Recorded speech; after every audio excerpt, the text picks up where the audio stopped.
with your main Chip Washington. When it comes to information, the main got an arsenal. Bring you up to speed with what you need. He's the local and nationwide news feed. Let's talk about it. Dialect to do something about it. Chip got the flow wide open if you got questions about it. Man, it's the show that brings you to your raw. To solve all problems, it starts with real talk. Real talk. It's real talk. It's real talk. It's real talk. It's real talk. It's real talk. It's real talk. It's real talk. It's real talk. It's real talk. It's real talk. It's real talk. It's real talk. It's real talk. It's real talk. It's real talk. Yeah. Welcome to Real Talk with your host, Chip Washington. It's real talk. It's real talk. It's real talk.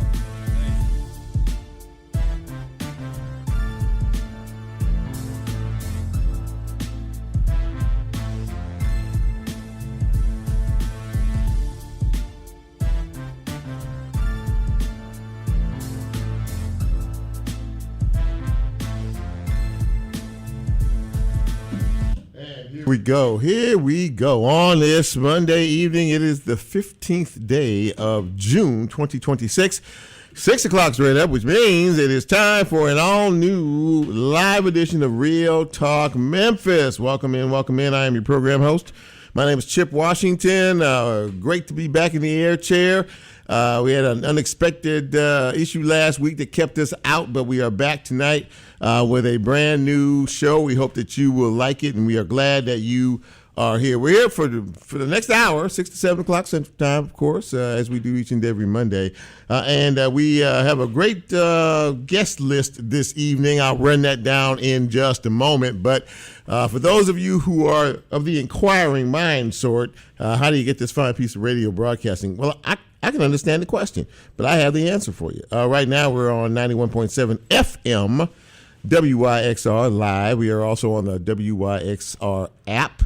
You can also find us on TuneIn. We are live streaming the show tonight, so you can check us out on Facebook Live.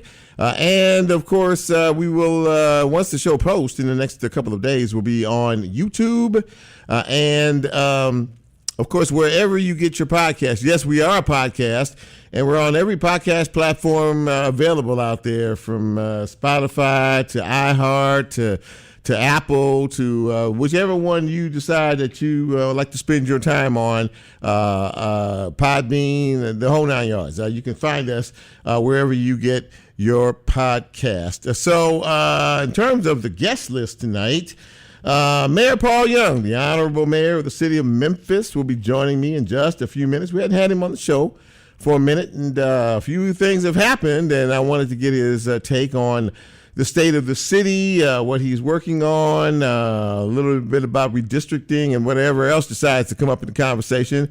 The Honorable Mayor Young will be joining me in just a few moments. A little bit later on, we're going to be speaking with Rachel Spriggs. She is Rachel Goodwin Spriggs. She is an education advocate, and she's also on the staff of, she's the director of power building, for the Equity Alliance.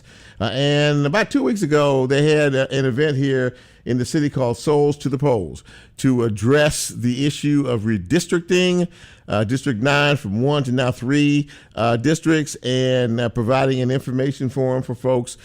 Several pastors, about 15 of them, were part of the event hosting it. It was a big crowd over at Mississippi Boulevard Christian Church. Rachel was one of the presenters. Rachel works with young folks, and I have said it. If I've said it once, I've said it about 1,000 times. We don't pay enough attention to the young folks and their impact and influence on things like this, the upcoming elections and other things. So we're going to talk a little bit about the millennials with her in a little bit of time, by the bottom of the hour or so. And then we have a columnist, a commentator, and an author. I like to mess with him. I always say the Otis Sanford joins us on the show tonight. He has a brand new book out. He has written an autobiography, and he is going to share a little bit in reference to all of that, what made him decide to write it. 50 years covering various topics here in the city of Memphis. And he finally decided to do an autobiography. So I look forward to talking with him in the second half hour of the show. So there you go. That's the rundown this evening. I think it's worth you sticking around for. I don't know about you, but I think so. In any event, we'll get to all of that in just a few minutes. But this is a big birthday date, like D-A-T-E, like the 15th of the month. So I have a lot of birthdays to get to, but I can't do that until I say, hit it, Brent. All right, here we go. Happy birthday going out to Liz Hall Burgess. Marsha Reed White celebrating today. Happy birthday, Nicole Love Macklin. Latonia Hodges, is celebrating her birthday today. Happy birthday, Lisa Marie Parker. Dusty Terrell Downing Hill.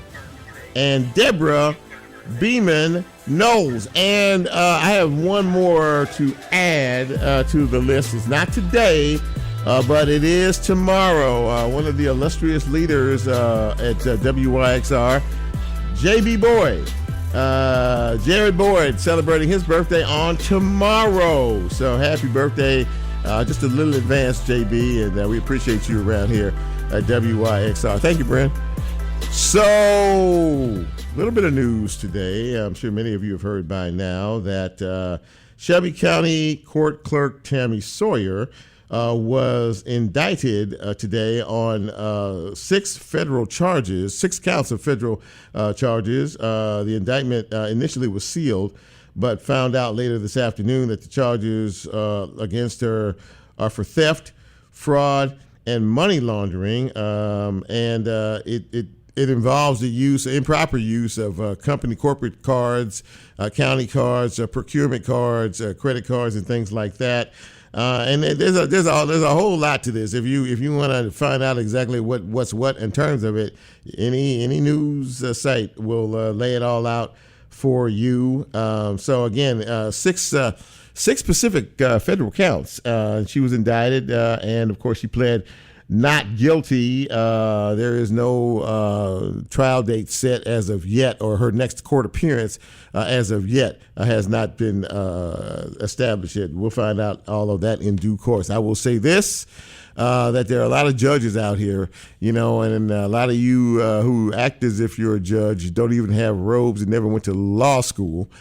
So let us reserve judgment until we hear all the facts. People are presumed innocent until they are found guilty, if they are found guilty. So let us keep all of that in mind, and let us pray for her during this particular situation, and we will watch and wait and see what happens. No judgment zone here, ladies and gentlemen. We all make mistakes in life, if they are to be deemed that. And we all have our right to claim innocence if that is necessary as well. The investigation, and this is a sad story. What happened yesterday in Senatobia, maybe many of you heard about it, in Tate County, left a 1-year-old child dead and another person critically injured. The Mississippi Bureau of Investigation is involved in all of this and going to be handling the investigation. They responded yesterday to a shoplifting call at a Walmart on U.S. Highway 51 in Senatobia. The investigators encountered 2 adults and a juvenile child who were seen fleeing the store and getting into a vehicle. The authorities said the officers attempted to stop the vehicle, but the driver of the vehicle drove in their direction and nearly hit one of them. That is when they fired shots, and they struck the 1-year-old child and I believe his mother, who is in critical condition at the hospital. So again, very, very tragic situation. The death of an innocent 1-year-old child who was in the wrong place at the wrong time, and maybe even with the wrong people. So just praying for all of those who are affected by this, because a lot of folks are really affected by this particular situation. And you may have heard that according to the president, the war against Iran is over. I'm skeptical by nature, so I believe it when I see it. Actually, they say that they signed papers, but they're going to have some sort of, and this is supposed to take place on Friday, where there's going to be a ceasefire, 60 days to sort out all of the issues involving the Strait of Hormuz and the nuclear enrichment that Iran has, that said that they would give it up. And they also said that they would open the Strait of Hormuz fully. Again, one side, the United States is doing a lot of talking. Iran is not doing a whole lot of talking. We will see between now and Friday what happens. But if that is the case, that will be good news for a lot of us who are dealing with very high prices, not only in the grocery store, but at the pump as well. However, I have noticed here recently that gas has come down a bit, and any type of decrease that you see in that, you ought to be very, very thankful for it. What you think? Yeah, I think so too. All right, so that's a look at news and notes. And by the way, for those of you who keep up with the NBA, the New York Knicks are the world champions of basketball. I have been a Knicks fan since I was about 12 years old, seriously. And people say, but Chip, you're from Los Angeles. I don't care. I was still a Knicks fan when I was a kid. And so I was very happy for the Knicks, and congratulations to them and folks in New York City. Big victory. A lot going on out there. It's going to be a big parade. I wish I could take some time off and go, but some of us have to work for a living. Let us take a break. And when we come back, we will begin this fine piece of radio broadcasting called Real Talk Memphis. I'm Chip. Don't go away. We're just getting started.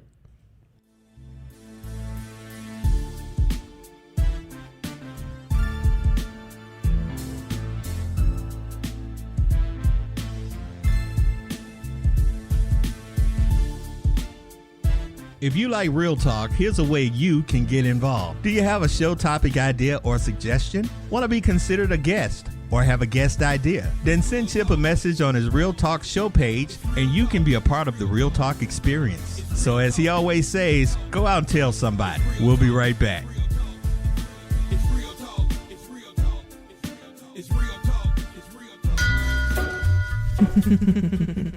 Hello, friends. Are you craving a soundtrack for the supernatural? The Witching Hour is your answer. Tune in every Monday, 11 p.m. to midnight. Lock your doors, dim the lights, and let the music summon the spirits. Only on WYXR. This is Jimmy McDonough, king of the crazy biographers, commanding you to listen to Burnt Ends on WYXR Radio. Memphis maniac Eric Plumley sifts through flea markets, garage sales, car trunks, and garbage cans to find the records you didn't know you need but can't live without. Trust me, pal, Plumley's got the goods. So listen to Burnt Ends on WYXR. It'll put your hair in curlers. Support for WYXR comes from Qobuz, an independently owned music platform offering a streaming subscription, a download store, and an in-app magazine. More information at qobuz.com. Support for WYXR comes from Chameleon House Productions, presenting the Summer Solstice Block Party in partnership with Groovy Gratitude, happening Saturday, June 27th from 2 to 10 p.m. at Grind City Brewing, featuring headliners Tommy Wright III, LaChat, and Zach Fox, as well as live DJ sets from DJ Nico and Friends, Chemist, and more.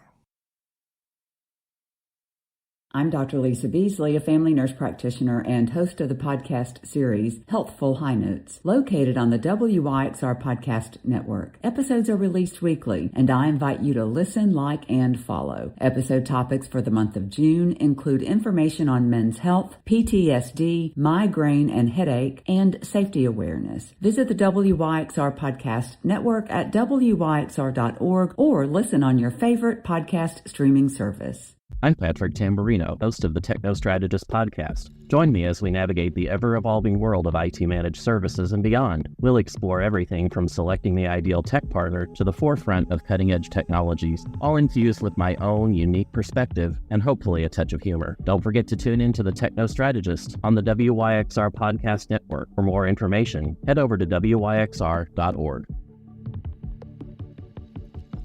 This is Tim Prudhomme asking you to join me and Steve Shelley for the new Untitled show on WYXR FM every Monday night from 9 till 10 as we celebrate the history of recorded music.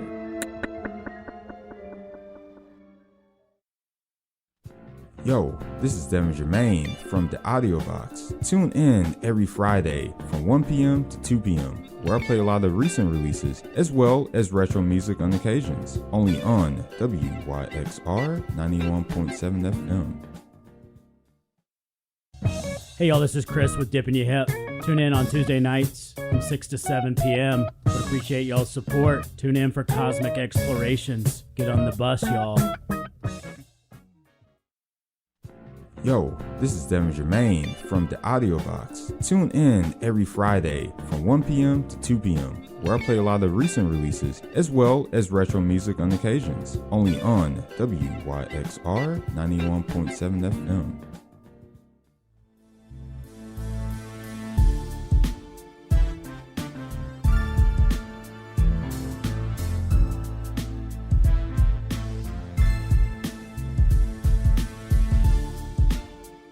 Get Real Talk on the TuneIn mobile app under WYXR, and he's now streaming live on Facebook. And you can also catch a rebroadcast on YouTube. Just put WYXR in the search box and hit subscribe. Now back to more Real Talk with Chip Washington.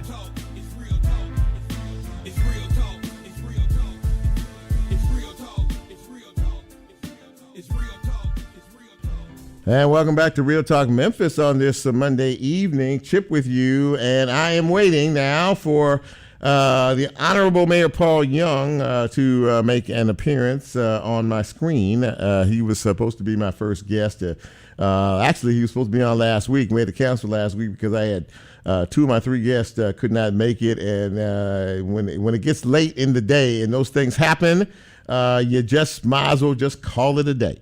Which is what we did last week. So we checked with everybody. Everybody seems to be on point, on par here with all of this. So Brent is watching the screen, and I'm watching the screen as well. And we are waiting for the arrival of, we hadn't had the mayor on. The last time we had him on, he was actually here in studio. And he told me then, he said, you know what, I think I want to come over because I had never been to WYXR. I've been over here to the concourse, of course, but never been to the radio station. So he came in last time. It was a nice little treat to have him here. And like I said, it's been a minute since we have had conversation. Since then, there's been so much going on, and I know that for a lot of folks, the redistricting effort is of paramount importance, or at least it should be. And this whole issue of voting. Now, everything has been changed. All the dynamics have been changed in all of this. All the facts and figures and faces and everything else have changed. And now you're going to have to do some homework.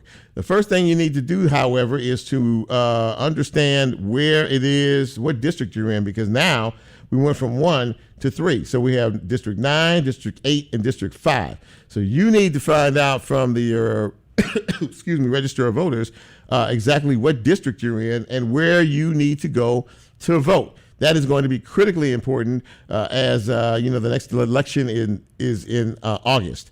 The last election we had, the county election, the countywide election in May, only 16% of you decided that it was worth your time to go to the polls and vote. And that was absolutely dismal and pitiful.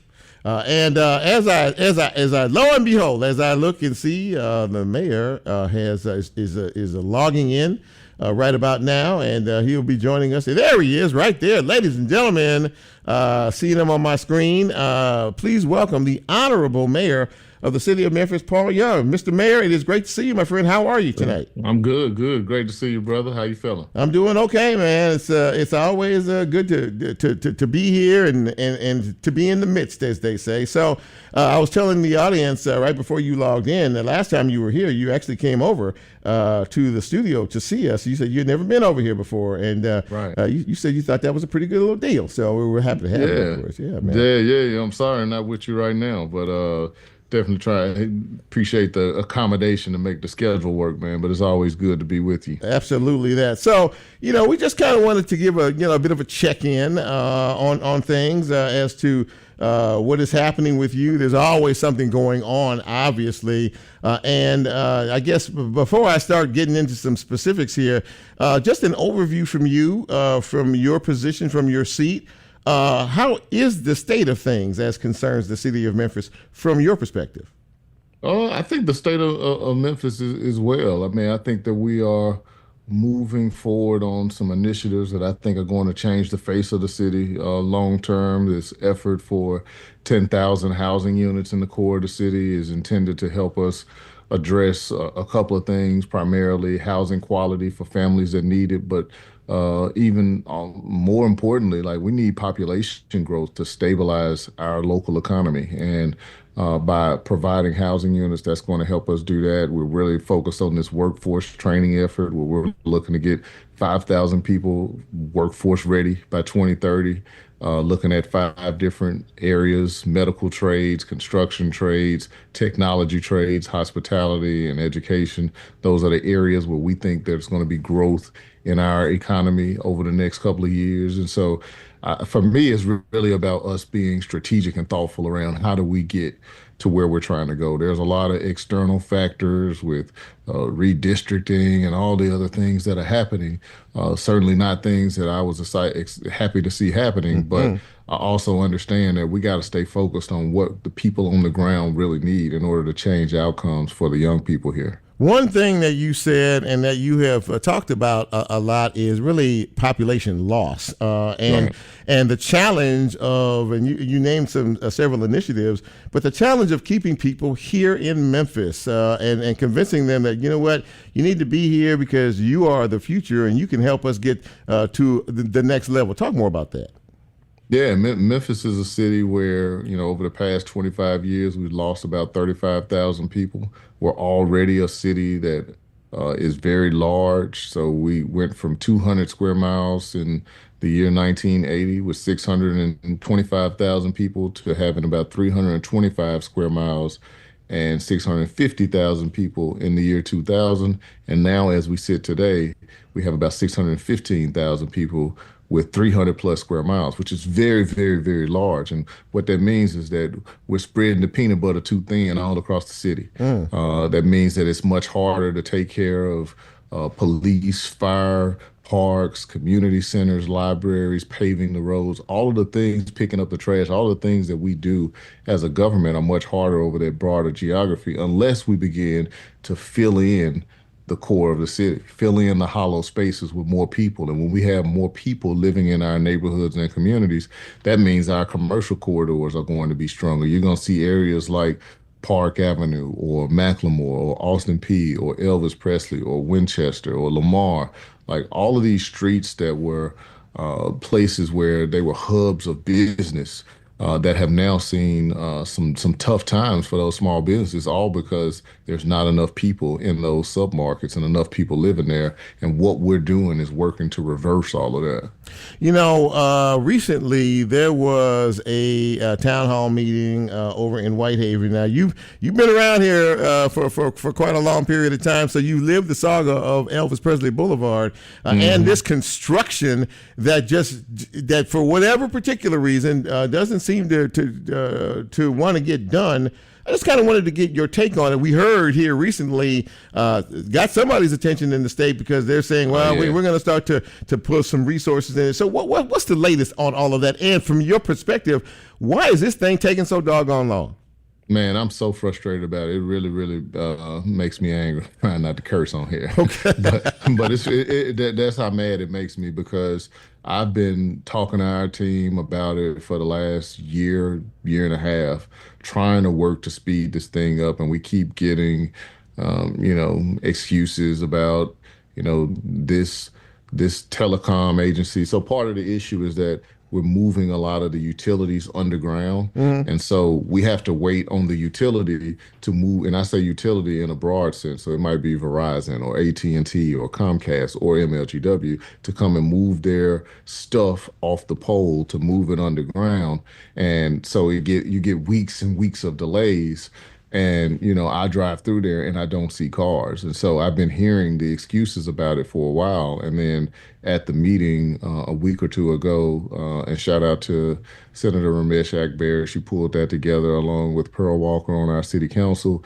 A lot of those same excuses were being heard. Yeah. I've talked to the commissioner of TDOT, the Department of Transportation from the state, and we both agreed together, me and him, like, all right, me and you gonna sit in the meetings, and anytime we hear an excuse of how long it's taking, then we're going to exert as much authority and strength to move the barriers out of the way to get this thing moving at a pace that our community deserves. Yeah, absolutely. That those folks are fire hot, and they deserve to. They've been going through. Oh this yeah, for, they are. They're hot. They let me know too. Let me know. I can imagine. So let me spend a couple of minutes on redistricting, and this obviously is a very, very, very big deal.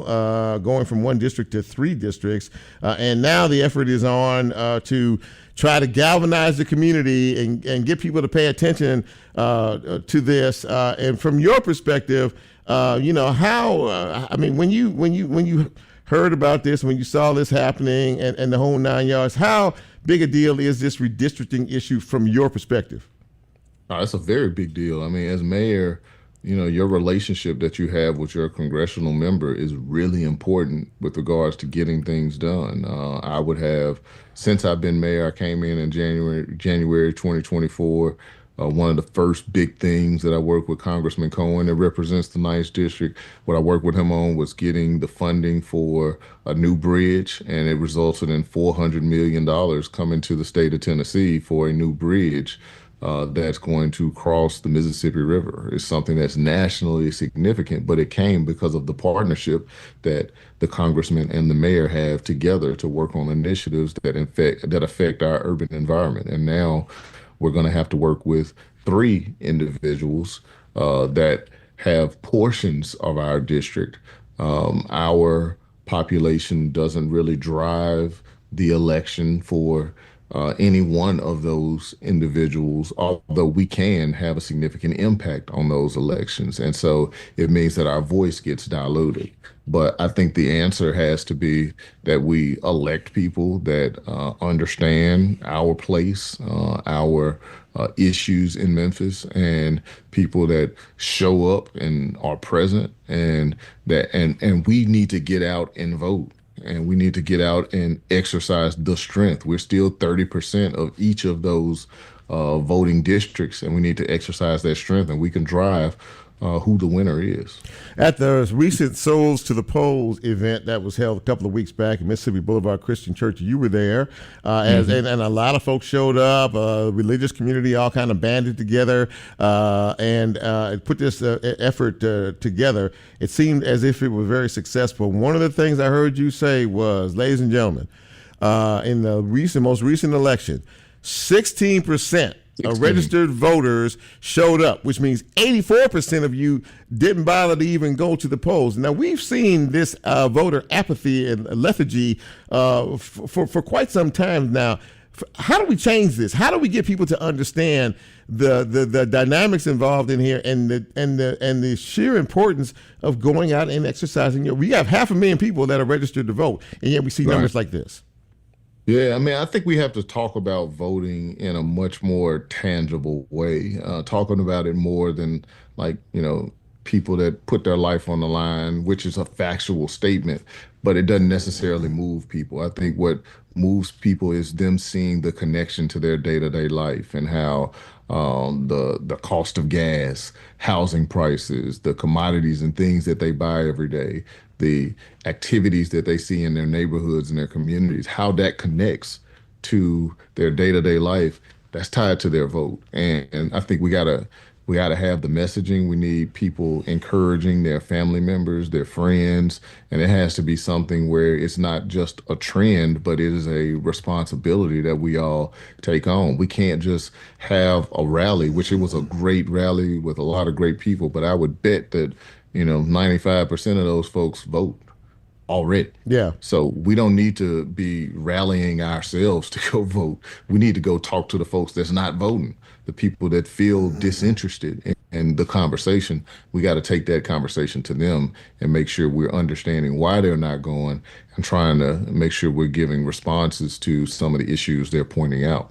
Yeah, that's key to really trying to convince folks, because a lot of people feel like, you know what, why vote? Nothing's going to happen. It's not going to affect me. And if people take the attitude, if it's not going to personally affect me, then why should I care? But this, we talk about a movement, Mr. Mayor, and I'll let you go. There was a movement in the mid 60s. And for many folks around here, your parents included, and this is a movement. It's a different kind of movement, but in many ways, it's just as important as it was when we were fighting for rights in the 60s. Yes?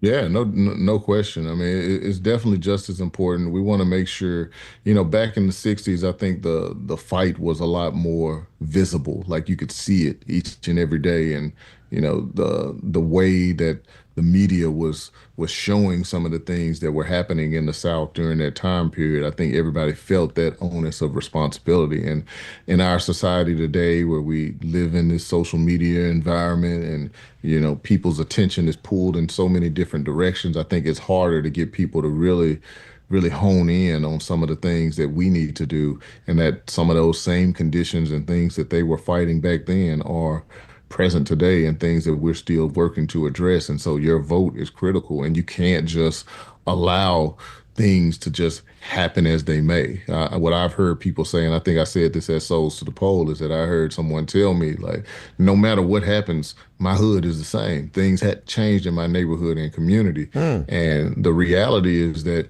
they have changed. You just don't realize it, that things have been deteriorating in certain ways. Yeah. And we want to make sure that you're paying attention to all the things that are changing. And you might not be able to point out whether it's your mayor, your council member, your commissioner, or county mayor, or school board member, or state, or governor, or president. But just to be sure, vote in all of them, because one of those folks that I just called out is impacting your life in some way. Yeah, absolutely that. Listen, Mayor, I really appreciate your time. I know how extraordinarily busy you are, but thank you for taking a few minutes to come on the show tonight and kind of catch up. All the best to you as you continue to lead our city, and until we get a chance to visit again. Thank you, my friend. Thank you. All right. Thank you, brother. Absolutely. You too. The Honorable Mayor Paul Young, ladies and gentlemen, and talking about the importance of, what is going on now. We need to be focused, ladies and gentlemen. We need to pay attention. All right. Get your heads out of the sand and off the TV and off social media, and pay attention to what is happening around you.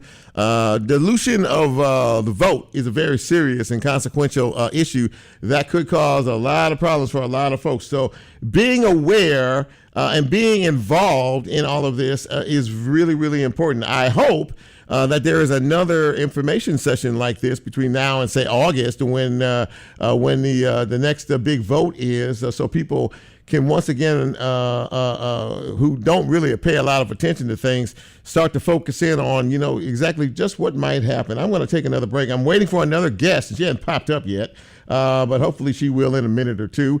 This is Real Talk Memphis. I'm Chip. Glad to have you on board this evening. Don't go away. We'll be right back.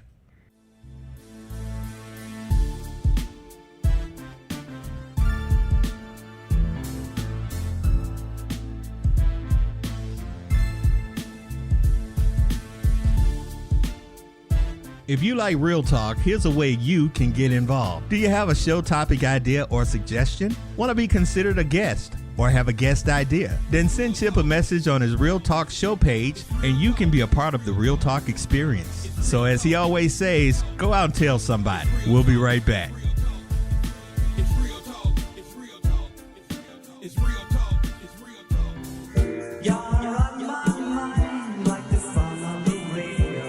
Hey, this is Robbie. Join me and my buddy Winston every Wednesday from 2 to 4 p.m. for Song on the Radio. We play some stuff you're familiar with, some stuff you've never heard, and some weird stuff. Hey there, I'm Amanda, host of Finders Keepers, where I play new indie rock and pop, a little bit of hip-hop, and a little bit of whatever I'm feeling. And I hope you feel it too, so please tune in every Friday from 4 to 6 on WYXR. Yo, this is Devin Germain from the Audio Box. Tune in every Friday from 1 p.m. to 2 p.m., where I play a lot of recent releases, as well as retro music on occasions, only on WYXR 91.7 FM. This is Brandy of Putting on Airs. Do you appreciate a good sad country song? If so, tune in at 9 a.m. on the first Sunday of each month where I host Sad Sack Sunday. I play only the saddest country songs and we get to waller around in our feelings a little bit together. That's right here on WYXR 91.7 FM Memphis. This is Pat Sansone. Join me for the Baroque Down Palace every Saturday from 2 to 3 p.m. here on 91.7 WYXR. This is Lulu with Cake Effects. Tune in every Saturday morning from 8 to 9 a.m. on WYXR 91.7 FM, where we play everyone who had a birthday that week.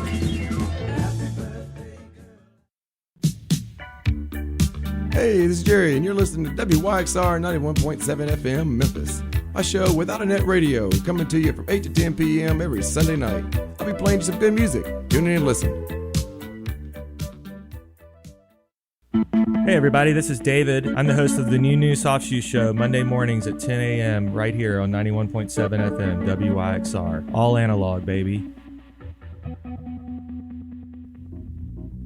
Hey, it's Mac Man from your Mac Man Music Show. Tune in every Wednesday at 5 to 6 for the best in all kinds of soul, rhythm and blues, jazz, a little hip hop, and all kinds of music on WYXR 91.7 FM.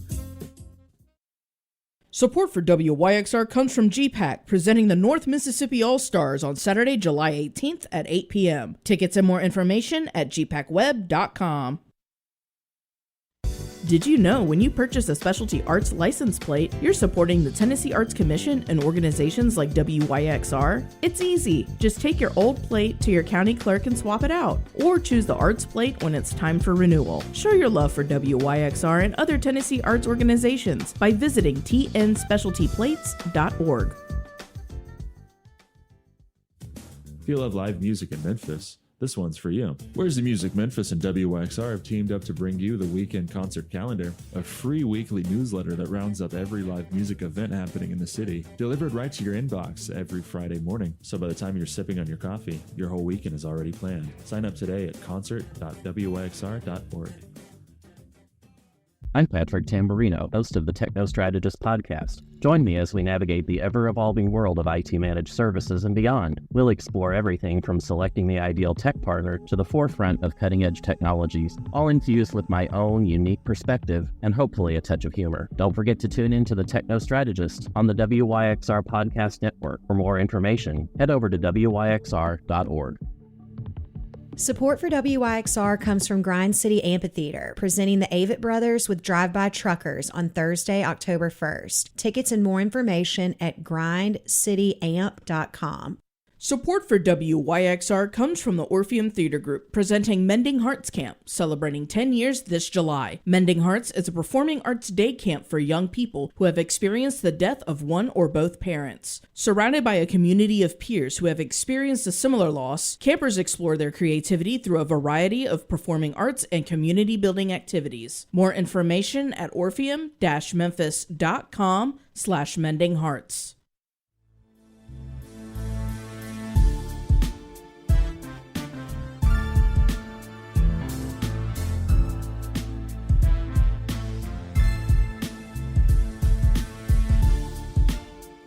Get Real Talk on the TuneIn mobile app under WYXR, and he's now streaming live on Facebook. And you can also catch a rebroadcast on YouTube. Just put WYXR in the search box and hit subscribe. Now back to more Real Talk with Chip Washington.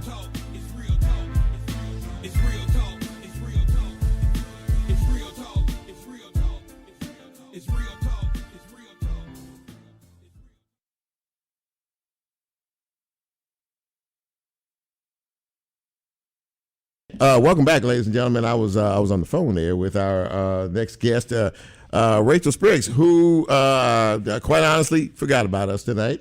She said, Oh God, Chip! Anyway, so she's not going to join us this evening. Maybe I'll get her back one of these times. Who knows? Maybe I'll try next week, and the third time will be a charm. But anyway, these things happen.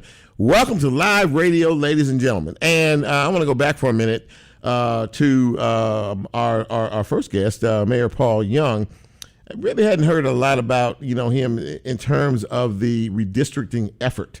But we have heard a lot about the numbers, the abysmal numbers, and that to me is the linchpin in all of this. How do you get people who act as if they're not interested a reason to be interested? That's the whole. I mean, to me, the question about the redistricting effort is simple. People don't feel like there's anything at stake for them.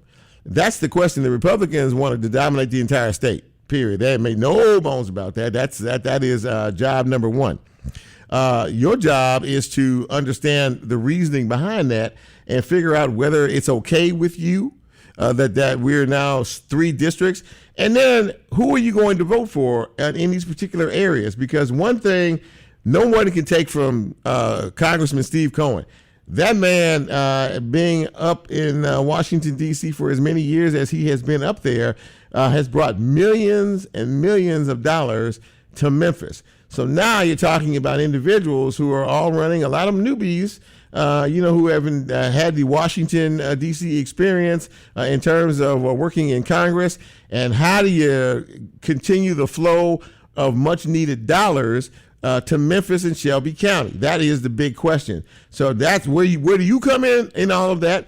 Picking the right individual, asking the right questions, checking backgrounds and finding out and doing your homework. The big issue in any election is for one to do one's homework. And if you do that and you're going to the polls, you're equipped to see names and understand, because of the homework that you've done, as to who is the best individual to be able to best represent you and by proxy us in all of this. There are 3 seats up for grabs. Is it a possibility that there could be 3 Democrats elected to these 3 districts? Yes.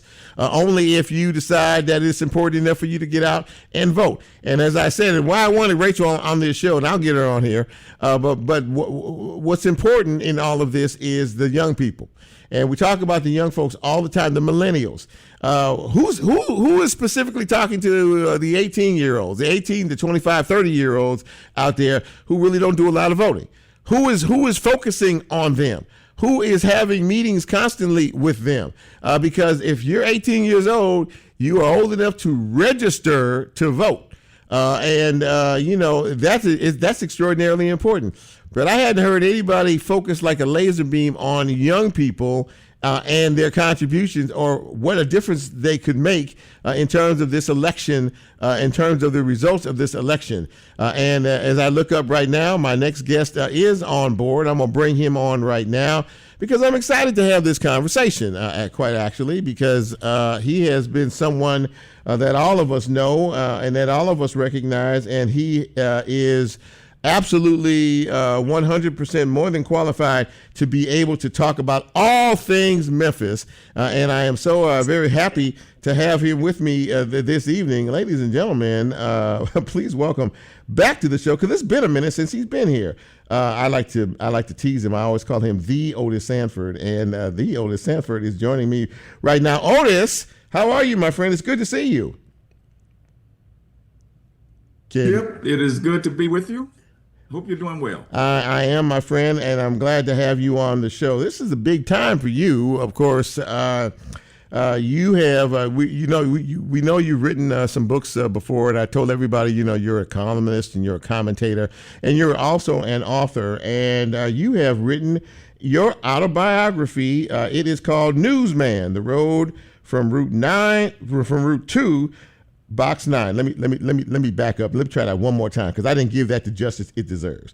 The name of the autobiography from Otis Sanford is Newsman: The Road from Route 2, Box 9. Now, listen, this chronicles your life. That's it. You were born in Mississippi, and it chronicles your life from then to now. Congratulations on the book, my friend. How are you feeling about it? Well, I'm feeling wonderful, Chip. It is a unbelievable time for me. I wasn't sure how this was going to end, but it is. I'm really gratified by and I'm really feeling good about it. It's getting already some good reviews, and I'm ready to talk about it and go on the road and promote it. Why was it important, Otis, for you to do this now? Why now in your storied career? That's a really good question. My wife that I needed to have written before, but it was time, Chip. I wanted to write. I've always thought about writing books, even though I was a newspaper reporter for most of my career. And I wanted to write the story of. Otis, you're breaking up really bad. And now, yeah. I'm sorry. Your signal is very it's hard to hear you. Every few words that you're sort of fading out, and your picture's sort of freezing there just a little bit. I just kind of wanted to make you aware of it in case it was something you can do. Sorry, that's all right. that. Yeah, that's not a problem. It's technology. It's not. But can you? Am I? Well, yeah. You're kind of. It's just interesting. You kind of your image is kind of stuttered, and so the words that you're saying are a bit stuttered as well. But we're gonna try to muscle through this, unless you want to. I don't know if you want to try to log out and log back in. If not, we'll muscle through it this way. No problem. We'll do it. Well, I wrote the Boss Crump the Kingsley book first, but I had promised my mother that I was going to write the book of our family and my life years ago, and I finally got the opportunity to do it, and now was the time to do it. So that's why I felt like it was time to tell my story and tell my family's story and the story of Memphis journalism. Yeah, speaking of that, Memphis journalism, and you've been a part of it for half a century, and you've seen so much, and you've written about so much, and you've talked about so much. When you look back, Otis, on your life and times and your career, can you come up with a few highlight moments in such an amazing career in terms of some of the stories that you have brought forth to all of us? Well, sure. I'll try to keep it to three. Obviously, the first big story I did was the death of Elvis Presley. I was on that reporting team at the Commercial Appeal and was sent to the hospital up with a front page story the day after he died. The second one, earlier that year in 1977, I got an opportunity to cover the NAACP National Convention in St. Louis when Dr. Benjamin Hooks was elevated to executive director. And I got to interview predecessor, the legendary, and that was a treat for me. And then I would say, actually, as a years later, I got to go to Washington, D.C. and cover the first inauguration of Obama as America's first African-American president. Those three stories are at the top of, just a lot of stories that I both reported on and edited during my career. We've been talking a lot about this redistricting issue. I have not talked with you yet until now about all of this. I have heard you and I've read you in terms of all of this. Otis, for many people, this takes us back to a dark time in our history, and especially back in the 60s. And now it seems as if voting rights are being diluted here. And I really hadn't had a chance to talk to you about this whole redistricting issue and your honest assessment of where we are and what is happening. Oh, yeah, and I've been very vocal about this. Yes, you have. I think this is absolutely Jim is what I call it. It is wrong. The Republicans in the state legislature had the votes to do it, and they are doing it under the guise of saying, well, it's not about race at all. It's about party politics, and the Supreme Court said to do it. Well, the Supreme Court did not say to do this. They were deciding a case out of Louisiana. Yes. And the 9th congressional district was not drawn as a African American district. It became that way because of population shifts, white flight, if you will, from Memphis. And so that's what happened there. They did this because they had the numbers to do it. They did it because Donald Trump told the governor to do it, and he was willing to do anything Trump said to do. And by splitting up Memphis 3 ways, it's a racial issue because everybody knows that Memphis is a heavily minority city, and it was just wrong. And I'm going to continue to say that it was wrong and it was racist. So, having said that, now it is basically left up to the voters, and I've been talking a lot about it too. We have to be informed, we have to be educated, we have to understand what this is all about. But I want to ask you a question, and you and I have had this conversation before in the past about voter apathy. The May election, pathetic 16% of people showed up, which means 84% didn't. We have over 500,000 people in Shelby County registered to vote, yet no one finds it important enough to go to the polls. Otis, what is that about? Why is that here? The apathy so great here in terms of the power of the vote? Well, I think for the most part, I think people think that they don't have a reason to vote. Other people think that, well, my vote is not going to count. Other people just don't even focus on it. They're busy with other things, and I get it. People are living their lives. And another segment, Chip, just believes that I don't know enough about it, and it's not important to my life. Well, that might be true in a county primary in May. Mm-hmm. But we're talking now about a representation in Washington that is going to be not just chipped away, but almost eliminated with the way they redistricted Memphis. And if there was ever a time to get engaged and vote, now is that time, because you're voting for your political and governmental survival where Washington is concerned. And while the Republicans have decided that they thought that they could get all 9 congressional districts in Tennessee, they may have overplayed their hands here a bit, because while District 9, the new District 9, is going to be tough for a Democrat to win, District 5 is now in play because it now covers a fairly large segment of Memphis, stretching from North Memphis all the way to the Mississippi state line, cutting through downtown Memphis.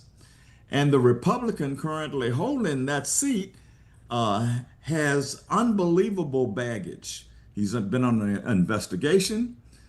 He has made a lot of racially insensitive comments.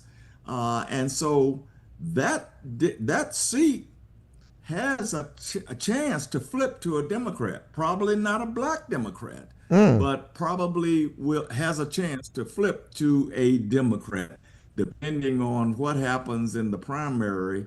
And the Columbia, Tennessee mayor, who is a Democrat, is running in the Democratic primary and likely will win the nomination and has a good chance to win that seat. District 9, Justin J. Pearson and London Lamar. It's an interesting race. they haven't really, neither one of them vocally haven't really said much about each other. I guess they're out campaigning and trying to give folks votes. What? How do you see that in terms of the dynamics? Because you mentioned earlier, and I mentioned too, about the fact that Steve Cohen, for as long as he's been in Congress, has brought millions and millions and millions of dollars to Memphis, Tennessee. I mean, to Memphis and Shelby County. He's done an amazing job. That's right. But you have these two going against each other. Any particular thoughts about that race from you? Well, sure. I think in this race, this is very interesting for me, and I'm going to be watching it for the August primary. I think this will depend on what the voters, Democratic voters in that district, what they really want in terms of a nominee for November. Do they want someone who is considered to be a kind of a firebrand politician, an in-your-face kind of politician who has a lot of charisma, and that would be Justin J. Pearson? Or are they wanting someone who is a little bit more conciliatory, has a little bit more experience in legislation, in the legislature, and that's London Lamar, has tried on some occasions to reach across the aisle and get some Republican support for some of the things that she wanted to push. It's going to be interesting to see how the voters want to pursue this race in the November election. So I'm going to be watching it. Obviously, I think Justin J. Pearson has probably more money. I know he has more money than London Lamar has, but it's going to be up to whether the voters want someone like him or someone like Lamar to go up against what likely is going to be Brent Taylor in November. There's a lot at stake all the way around, and we'll be paying very close attention to you as we get closer to all of this. But again, man, look, congratulations on this book. I tell you, I read the Boss Crump book. You were kind enough to give me a copy of it. That was a good book. I don't do a lot of reading, but I like of novels and books and like that. But that was a good book, and I know that telling the story of your life and your legacy is going to be a great read at all. I encourage all of you to go out and buy that book. It's available on Amazon and in other places, I'm assuming, my friend. Well, yes. As a matter of fact, I'm having the official launch tomorrow at the Benjamin Hooks Library at 5 p.m. I'll be talking about the book with Channel 5's Joe Birch. We'll be talking about the book. We'll be talking about journalism. All of the former Commercial Appeal and Memphis Press Center staff are invited as special guests. And we're just going to celebrate journalism as I talk about this book. It's very personal to me, as obviously it would be. It's my autobiography. Of course. But there's a lot in it about journalism, about the history of this community, where I grew up in Mississippi, the racial history of that area, and the other places I've worked, Pittsburgh and Detroit and Jackson, Mississippi. So there's a lot in the book, and I'm pretty proud of it. Well, man, listen, we're proud of you, and thank you so much for coming on the show tonight and talking about that and some of the other issues that are pressing on us these days. Mr. Otis Sanford, ladies and gentlemen. Otis, thank you, man, for coming on the show. All the best. Great success with the book and with you moving forward. Thank you, my friend. Appreciate it.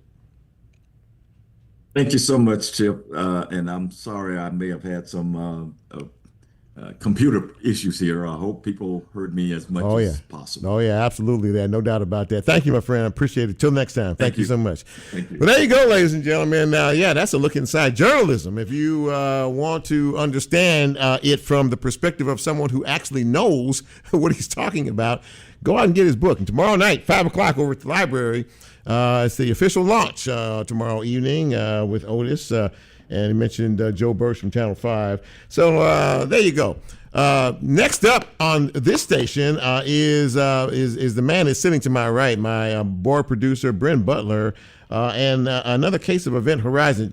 I was standing in here last week, Bryn, and when your show started, and you were jamming, you saw me sitting over in the corner. Man, I don't know, you were playing some. I don't know what year that was, but it was funky, and for something to get my attention like that, you're doing a good job, man. This show is very. It's unique. And I think is it based on a mood thing with you? Is it an emotion thing with you, or just kind of how you feel today or when you put this show? How does that work for you? Right. It started off kind of being enjoyable for your tastes, perhaps, maybe. But somebody out there is going to love it. Oh, sure. A lot of y'all. Stay tuned. Maybe. Absolutely. As Brent plays me out tonight, don't go anywhere, man. Another fresh edition of Event Horizon comes your way in literally seconds. Thanks to my guests tonight, the Honorable Mayor Paul Young and Otis Sanford for joining me. We'll try to get Rachel Spriggs another time. We'll figure all this out. But in the meantime, thank you. If you tuned in tonight, I really appreciate you. All you folks on Facebook Live, thank you. All those listening. And, of course, if you didn't get a chance to catch it live, you can catch it later. It'll be on my Facebook page. And, of course, it's a podcast, so you'll be able to hear it later on this week. So for Lulu and for Bryn and for yours truly, thank you. I appreciate your support, your encouragement, and your love. And I give it right back to all of you. Have a wonderful week. Be safe, be careful. And until next time, we are out.